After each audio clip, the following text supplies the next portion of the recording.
Well, welcome everybody. Welcome everyone. This is, wow, I think it's about our fourth set of activities this week on the Quality Lighting Teaching Kit.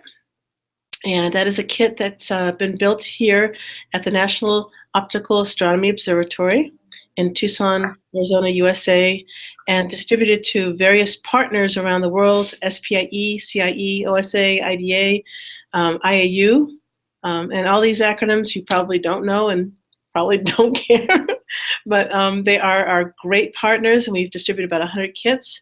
And tonight we'd like to talk about one of the 6 activities that that is in this kit, and it is on the light trespass issues that we are faced with, one of the major issues when it comes to light pollution. So we'll go over that in a minute. My name is Connie Walker. I'm a scientist here at the National Observatory, and with me is Brian Tamborski.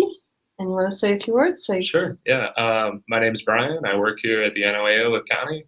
I'm also a student at the University of Arizona studying astronomy. And he points in that direction because that's where the university is, right across the street from our headquarters. And with us as a guest today, we are really lucky to have Mike Chapman. Mike has been with us on at least 2 or maybe 3, I think, of our other hangouts that we have had. And Mike, you want to say hello and say what SOLAS is? Sure.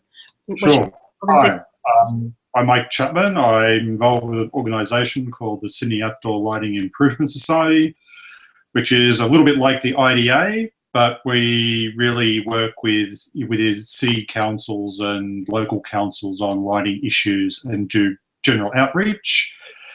And we've been running since about 1991 and have successful years and years when less happens. But now we're really interested in LEDs. So yeah, that is a huge issue. That's a really huge issue. Okay, so what we'd like to start off with, I want to tell people there out in viewing land that there is a question and answer app, appropriately called the Q&A app, and you can access it on your screen right now. At the upper right-hand portion of your screen, you'll see the Google symbol, which is the 9 little squares in a 3x3 configuration. If you click that, you will get at least 2 apps, one of which is the Q&A app that you can access, and at any time during this entire hour, please feel free to ask any questions you'd like of the Light Trespass activity or the Quality Lighting Teaching Kit, that's QLT Kit in general. The other app is called the Screen Share app, and you'll see there there's at least 2 things I want you to note on that. One is that we're screen sharing our URL address for our Quality Lighting Teaching Kit webpage, and the other one is the great tutorial video that Brian here starred in, and we did an excellent job at giving lessons on how to use the activity. So we're hoping that our viewers have seen that video. Don't feel that you can't view if you haven't, but you're more prepared to ask questions if you've seen. It's like a less than 14-minute video, and it's really helpful in explaining, but people inevitably have questions because nobody can do anything perfectly. So please feel free to ask those questions. We're here to answer them. One other thing that I just remembered that, for instance, you'll hear us saying throughout probably this particular hangout and others to follow is the acronym IDA, and IDA stands for the International Dark Sky Association. They're one of our partners. You heard Mike mention IDA, and I mentioned it earlier. So just remember, their website is darksky.org, and they're just to me, one of the foremost pundits in the field of light pollution mitigation, abatement, helping people to reduce light pollution in a variety of ways. So a lot of resources on their webpage. So now what I'd like to do, if it's all right with everybody out there in the viewing land and Mike and Brian, I'd like to have Brian give a short overview of the activity, and then hopefully that'll spur some questions from Mike to ask afterwards and from the audience. So just as a refresher to those who might have seen the video or those who have never seen the video, we thought we'd do this first. So I'll turn off the lights for you, and if you want to turn that one on first. Yep. Okay, turn this, and you want to probably put this over here and mark it down to where the, and you can explain what you, if you know, before you get it set up, you might want to, before you turn off the lights, you might want to explain what's going on a little bit. Sure. Mhm. So for this activity, this is the Light Trespass, and you got what? This little scene. Oh, yeah. So we got the three. Oh, bend this up a little bit. So to kind of demonstrate the how Light Trespass works, we set up this little activity here. You got the house, and I don't know if you can. Yeah, you can see it in there.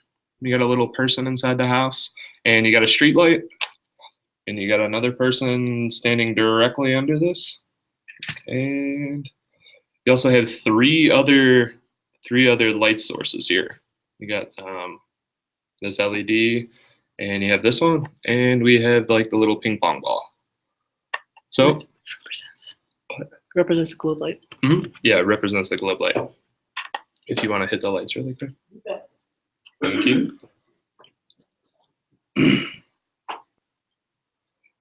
All right. So to start everything off for this activity, there's going to be posters in the kit. One of them is the issues poster, and the other one is the Light Trespass poster. I don't know if I can get it from there to screen share, so you might want to do it later. Oh, okay. Yeah. So like through all of those, like those kind of set up this whole activity where students are able to, you know, get hands-on and actually see what's going on and use different solutions to kind of come up with a solution to, I guess, mitigate the effects of light trespass. Do you want to show them? Yeah, sure. So the different ones that we have like the bear bulb. Let's see. So as you can see with the bear bulb, some of the problems that it poses. Let's move this down a little bit. You don't have any of the light down here, and the light actually kind of passes through here, through this window, and you also kind of get a lot of glare with this one too. Yeah, but in real life, you don't usually have this huge shadow. It will be much smaller, you know, because it doesn't happen that way in real life. But go ahead. Mm-hmm. And then one of the next ones is the glue with the ping pong ball. I can never seem to get this on. And you notice too that it kind of redirects some of the light down here and kind of fixes this little issue, but you still got light kind of coming through the house. And the next one is the LED, and it has like the little Cobra lens. And this one you'll notice too, like they'll notice too right away that it's actually a lot brighter. And this kind of poses the same problems. And then once they go through all the solutions and try different one or each different light source, they can go through each one and kind of figure out solutions to each one. And this one, okay, you want to talk about solutions? Yeah, sure. Okay. So like for this one, actually, let me start with this one first. Now, this is an activity where you try to pose as realistic a situation as you can to the students and ask them what the problems are. You try to be very interactive. You don't give them any answers. You're just very much trying to get them to think about the solutions and to come up with their own solutions. So for each situation, they might notice that there's a similar problem, but this one, this exposed bulb has an additional problem, lots of glare, not just the light trespassing into the bedroom window. Preventing the person from sleeping. And that issue in itself, we can talk about afterwards as well. What kind of health issues are involved when this happens? It's a big, big, big topic, and it's becoming bigger. You know, at the present time, actually, there's been a lot we can talk about in just a few minutes about the American Medical Association giving its recent statement about LED lights and how that causes health problems and stuff like that. So we can talk about that in a few minutes. But right now, it's the students that you're thinking about and the situation that you want to set up for them to give them an opportunity to do some critical thinking, And when you do this, they might come up with the following solutions. Yeah, so really, as soon as you kind of present the problem to them, they're gonna start coming up with their solutions. And you'll see them, start to cover it, and they usually come up with those solutions pretty quick. So yeah. So you want to do this one first? No, you can do whatever, but they come up with their own kind of shields. You can give them some materials to make shields if that's what they decide is needed. And then this one, it's like the little PVC cap, the solution to the bare bulb. You can see that it fixes the light trespass through the house. And oops.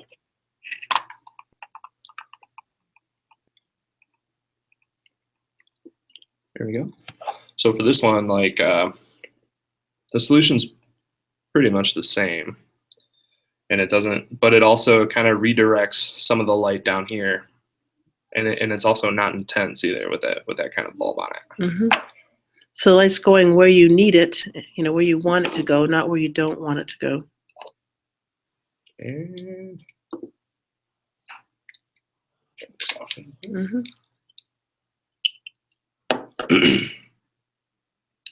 and so for the light with the Cobra lens, and tell them what a Cobra lens is.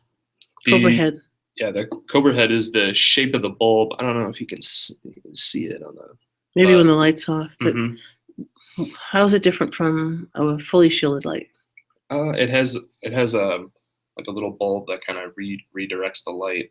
Well, the bulb actually dips below it's not fully shielded, so it dips below the shield, the fixture, I should say. So for this one, there's actually kind of two solutions that they can really come up with. Let's see if I can get this guy to stay. Yeah. You also have the shield, and like since this is actually pretty cool because it kind of bends a little bit, and then they'll just kind of just redirect it a little bit so it's shining on the road and not through the house. So you have an instance where the consideration as to how the light is installed is very important. This is a 45-degree angle, which is not, optimal. But when Brian fixed it so that it was horizontal, the fixture was horizontal, that's the kind of installation you want to see happen. And that really did help. And it really didn't need much of a shield at all. All the light was going where it was needed, not where it's not needed. Exactly. So what I think is really pretty cool, though, is if we can show them these shields. These shields. So I just want to show you. Here's one that they just constructed a box. Sure, if you want. You want to do that? Okay. Yeah, I got it. So you can see this box here. I'm just going to turn on the light so you can see it a little bit better. But it's just a box, and it goes over that bare bulb that we had on the mag light. And we bought mag lights for this kit because they were actually, we got them for half the usual price, but they were actually a much brighter bulb to work with in this instance. Because in classrooms, you can't always turn off all the lights, so you needed to use a nice mag light. This is another one that kids have made out of just a little plastic glass, and then put aluminum foil for reflection. Another one, they tried to solve the problem of the there's a lot of things you can do with a globe light, but this one had an interior stuff. You can blacken out the top part here, or doing a lot of different things, but it's still not a very optimal solution. So anyways, and then another one that they used, I'll show them the one with this light here. Another one that was used by kids was, putting a guard or an extended shield on the Cobra head lens. Yeah, around the fixture. You don't have to do it now if you don't want to, but it's just an idea. Yeah. So and that's around it a little bit. Yeah, it works better too. And then there's also the question of dimming the lights, of course. And we have used these little candy wrappers that are different colors to do that. So there's different things you can do in order, and solutions that they can probably think of. So it's really kind of cool when you get their thought process going on that. Anyways, that's about the short version of the activity. And all along the way, we would like them to record their findings, and you can do that with a table, and they decide what headings they use, and they could have columns where something works or something doesn't work, and if it's shielded or not shielded, or whatever they want to do to report out. But in the end, we have all the groups, because this is one of 6 groups in the classroom. They all report out their solutions and come to an agreement as to what they should do to better the lighting situation in town. So and that's about it. So should we leave us this way, Mike? Do you have any questions about the setup? Okay. You're okay? No. Nice and short, Connie. Did I say anything too fast? Is there something we should? Well, the car's just a prop, is it? Or It's a problem. I'm sorry. Yeah, we didn't get to. This one's probably a few dollars, and we didn't get to put that one in. We did find one that was only $1, and we might put that in the next version. But it's not as nice as this one. This one's really cute. It has doors that open, and it goes forward. I'm sorry, I had to do that. no, it's fine. Actually, I think there's a lot of technical stuff around the type of lighting. Like there's lighting for pedestrians and there's lighting for vehicles. You want to comment on those things, please? I probably don't want to comment much more than just saying that. But Well, what do you mean? Go a layer deeper on that. well, yeah, the layer deeper is pedestrian lighting is for basically pedestrians, so they can see vehicles on the road and things on the road and footpaths. But then there's vehicular lighting, and vehicular lighting is probably more what you get on like major roads, like arterial roads. Mm-hmm. So that's stuff so drivers can see basically any objects that might be on the road that they're going to collide with. And so, the vehicular lighting is much, has higher luminance than pedestrian lighting, and the pedestrian lighting would be on, have greater spacings between poles and sort of thing. So you might find, pedestrian lighting. Well, even though now everything's been converted to LED, pedestrian lighting might be fluoros, like T5 fluoros. And the vehicular lighting might be high pressure sodium or something like that.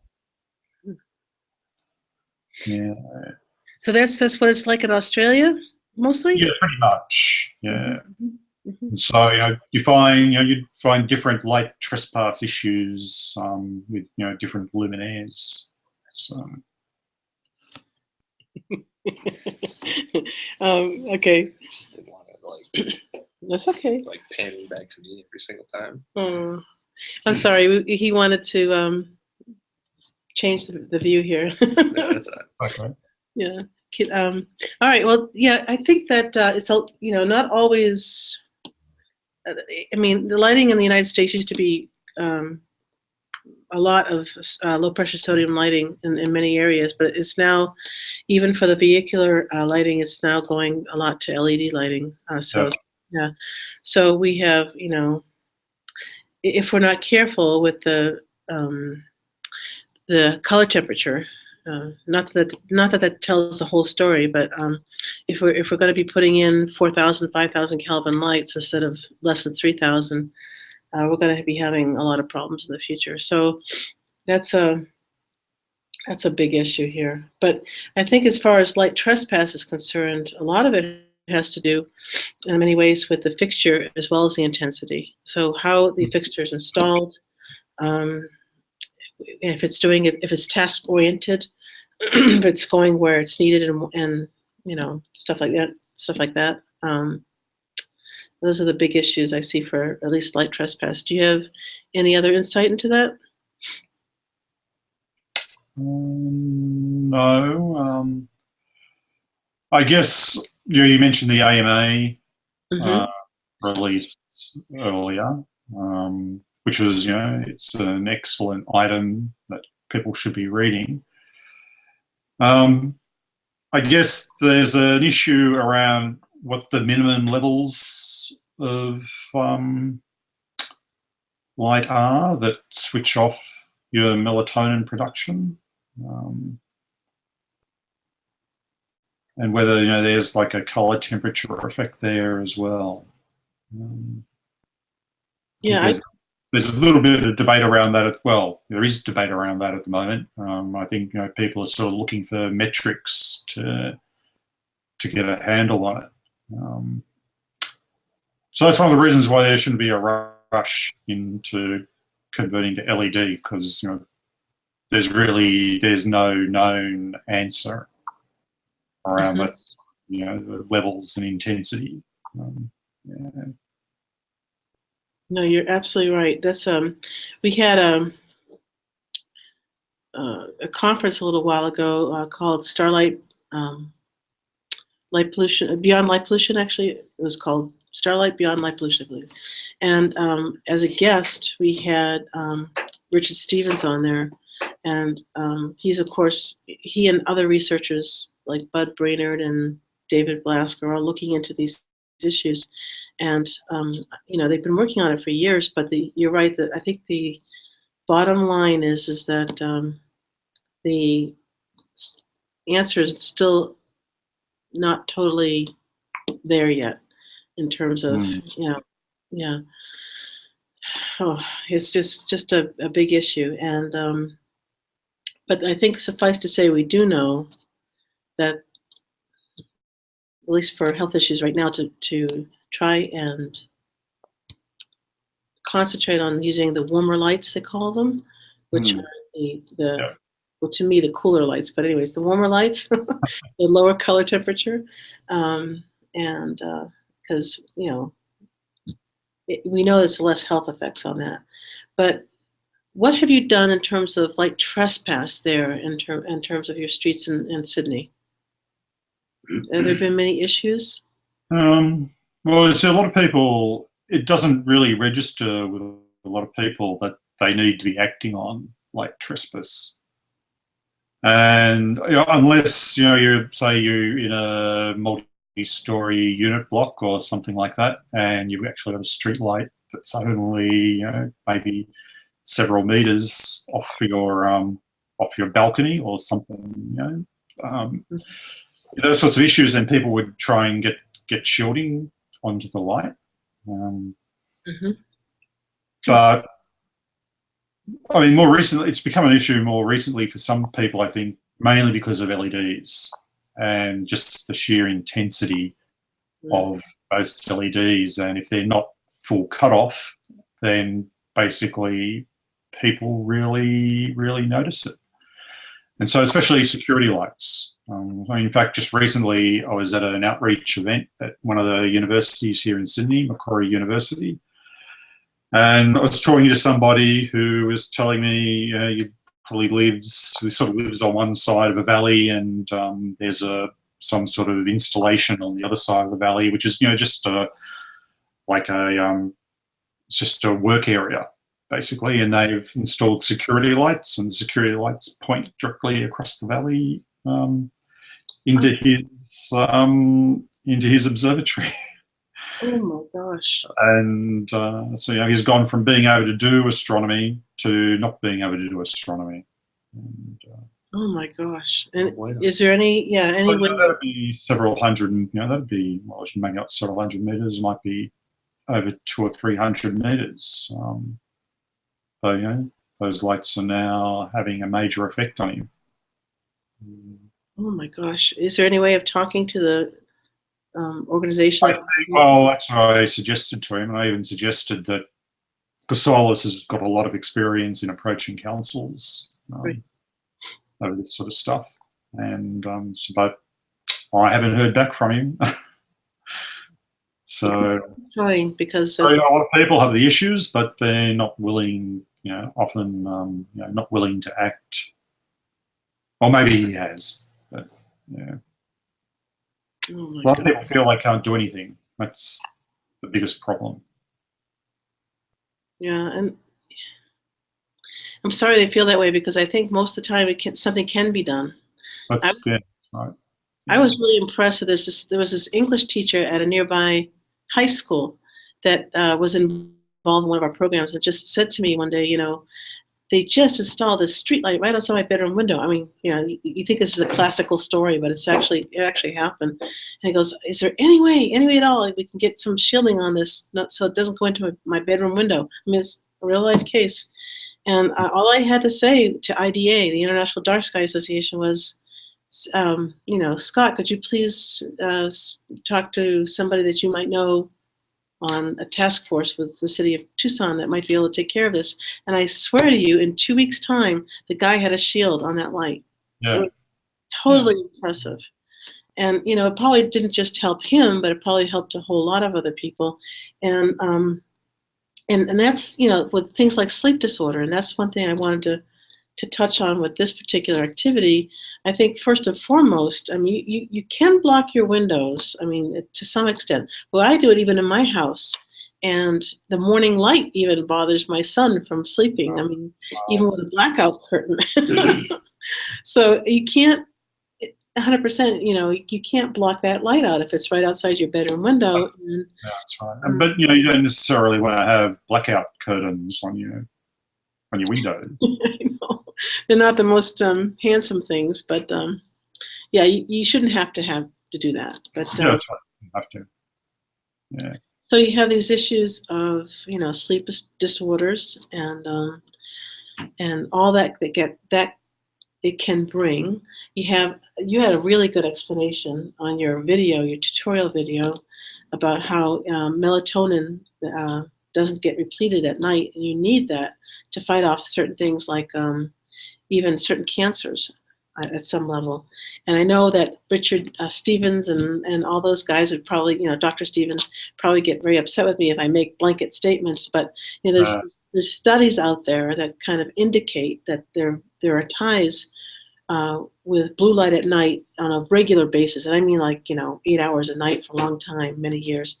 So people who have been subjected to that, night shift workers and stuff like that. And even if you are sleeping under those conditions for years, there's ties to cancer. And the links are really getting really strong in the research. So yeah. So, that's one reason, for instance, that the AMA, which you've heard that acronym during this hangout, that's the American Medical Association.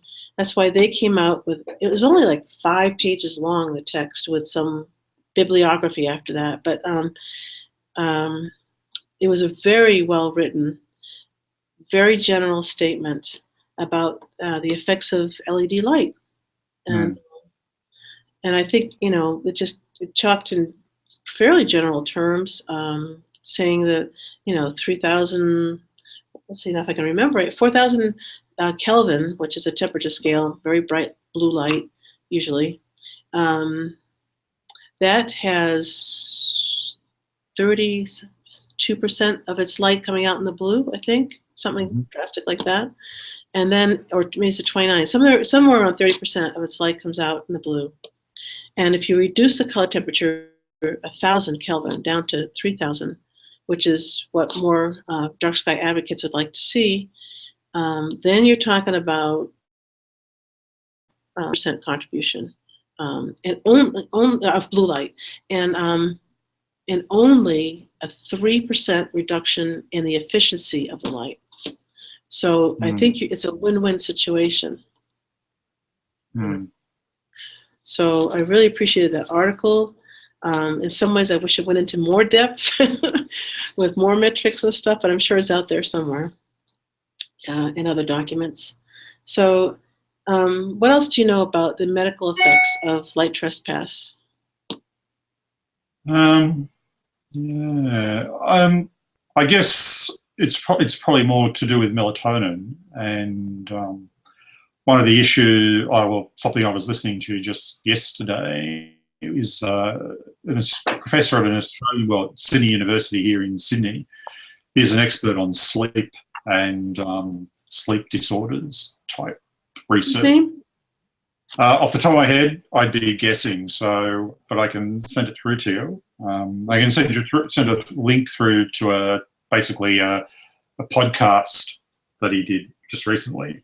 But he also recently went to a talk at Sydney University where he was talking about the concept of crisis in sleep, where people think they're not getting enough sleep.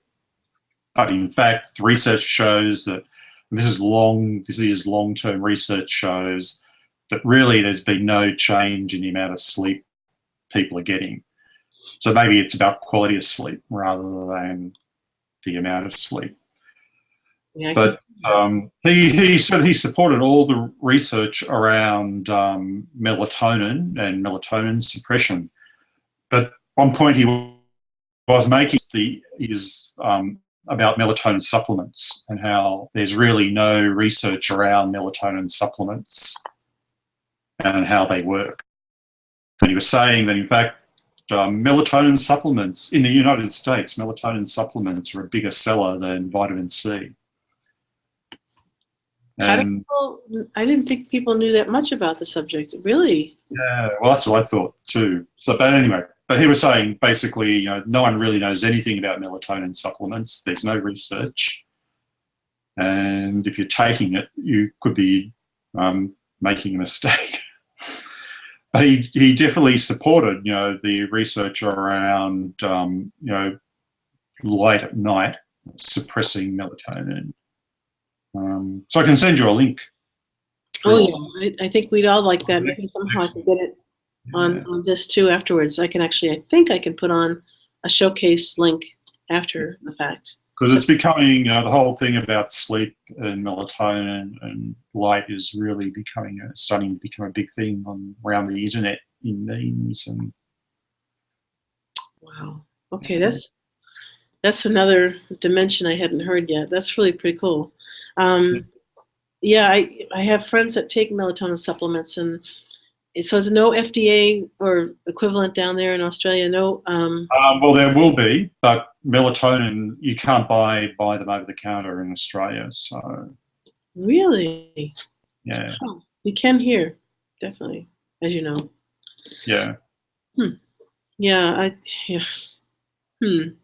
Oh well, that's a subject that I know I can't even comment on, so I'll have to look into. Well, that's right. That's why it was good to hear this guy talk on it. Yeah. So if you can get us his name and the link, I will post it on this video after the fact. That'd be great. Thank you so much. Well, let's see. I just looked online, and I looked to see if there were any questions from viewers, and there are no questions yet. So I'm enticing everybody, please, to take a few minutes of your time, and if you have any questions at all, it could be on the subject of sleep disorders or anything other health issues that Light Trespass brings, with melatonin depletion and stuff like that. That might happen at night if there's too much light, or blue light in particular. Now, that's not to say that blue light isn't good in the daytime. That's yeah. So, do you want to speak to that, Mike? Well, it's exactly just what you said. Blue light is fine during the day. You were mentioning earlier about your son getting up in the morning, but of course, you actually want blue light in the morning to get yourself motivated. Yeah, maybe not first thing in the morning, absolute first thing in the morning, but so there is a theory that you would ramp up that color temperature towards the blue, increasing the blue component. And during the day, there are other studies that would say, well, blue light would increase your alertness. So maybe instead of having that caffeine shot, you should be sitting under a blue light. That's interesting. Yeah. Wow. Okay. That's really, I don't know. There's so many things about the subject that are very, very interesting to me. I know that, for instance, this is kind of a sensitive topic with me. When you talk about sleep disorders and not getting enough sleep, they've tied that to other things as well. So you're looking at things like actually obesity, which I think I can probably attest to. And I don't get enough sleep, I can tell you right off the bat. And then there's other things like tied to obesity. There's things that are tied to that, like diabetes. And so there's issues now where they're exploring those kind of ties. So a lot to do with health, guys, and there's very, very easy fixes. And so we're just trying to admonish people to take some, action. It's not drastic. It's very reasonable. And yeah, I'm even still doing that around my house from time to time, trying to improve lighting. So, other questions, Mike? No. Yeah, we went through things rather quickly, but That's fine. yeah, that's a fine too. It was a short one, but it's important because this is one that really does affect a lot of people. It does affect a lot of people. And, maybe a lot of people don't really think about it, or they don't realize they need to be thinking about it.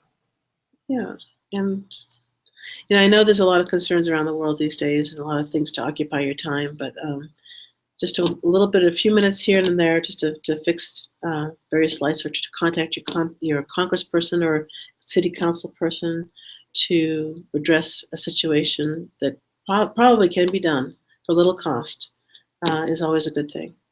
Yeah. It will be for your benefit, that for other people that live in the general vicinity, not just yourself. So it's a win-win situation. Yeah.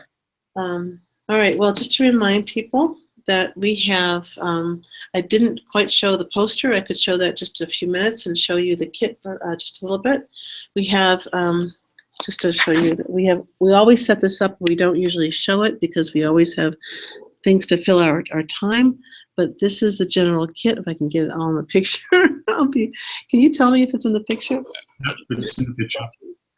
Okay, so that's the general kit. You have 4 bins that represent 4 of the 6 activities, and you have actually 4 of those envelopes at the top, 3 of which represent various activities. And between those items, you have all 6 activities, ranging from things on animals and energy and glare and night sky and light trespass and safety. Those are the big activities. And the activities come complete with posters in that poster tube as well. So that's pretty much the kit. And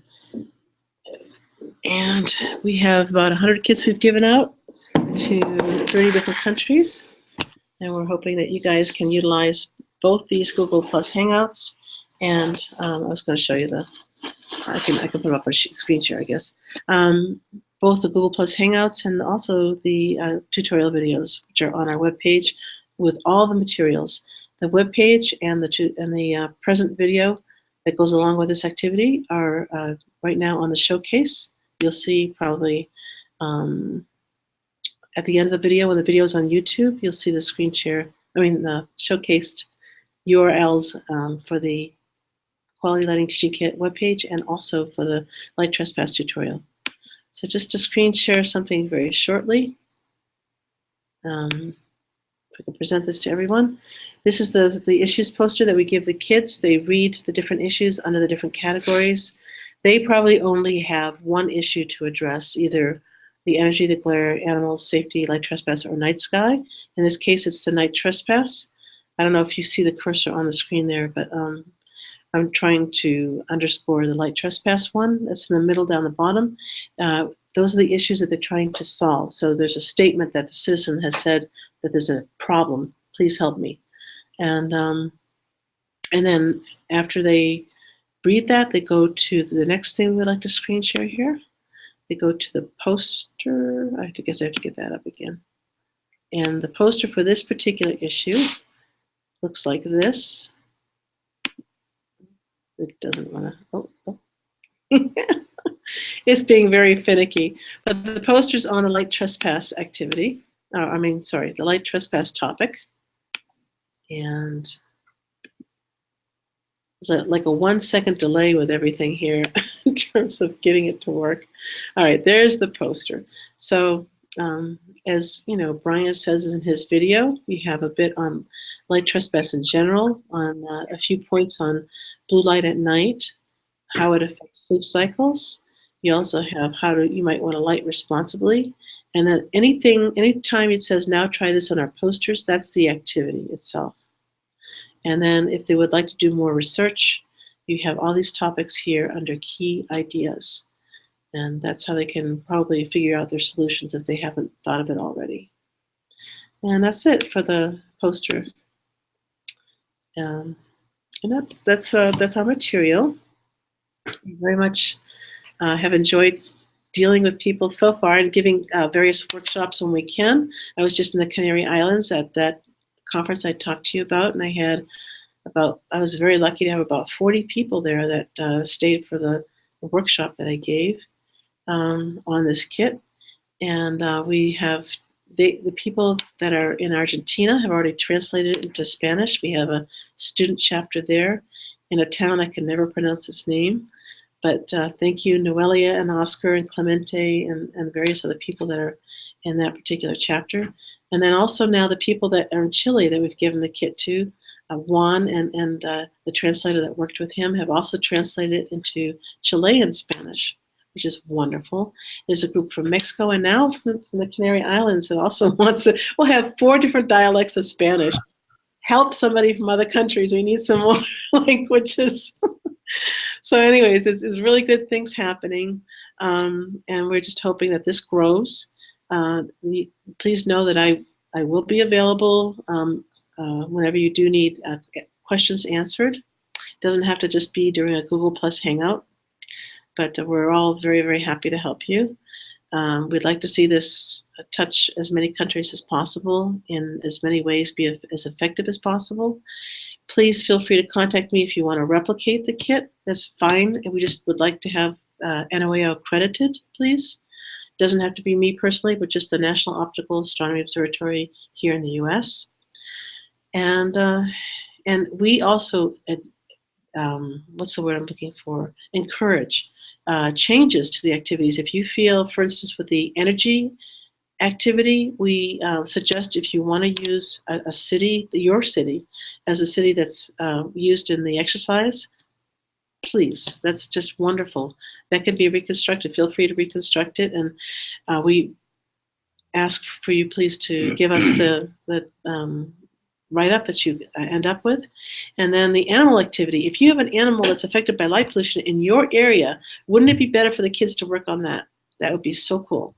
So, so we have had various examples of various people tell me of various examples that they have and what they want to do to modify that activity to fit their audience better.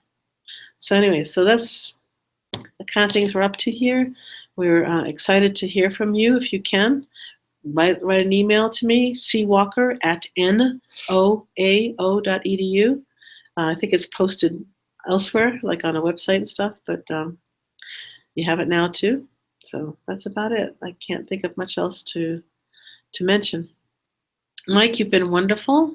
You're always so wonderful to join us. And you have pearls of wisdom we enjoy hearing. And I hope you'll join us again. I'm sure I will. Okay, so the next Hangout, I'm sorry, go ahead. No, that was it. Okay. So the next Hangout is going to be on, I think it's Thursday for most everybody. Thursday, I have to be very careful on the days because right now it's still Tuesday for us, but it's Wednesday for Mike. Yeah, right? Yep, that's right. Yeah. So anyways, we will have this Hangout again on Thursday, and we'll have an invited guest from the International Dark Sky Association. That's Peter Strasser, and he's technical director there at the International Dark Sky Association. And he's also a plethora of information like Mike is. And we're going to be having, I think, 3 or 4 guests as well that have signed up for that particular day. So please come. If you have questions then, you're more than welcome to ask them then. You might notice the difference in time that we give these Hangouts. For giving it now is good for the Americas and also for people in Mike's part of the world, Australia and Asia primarily.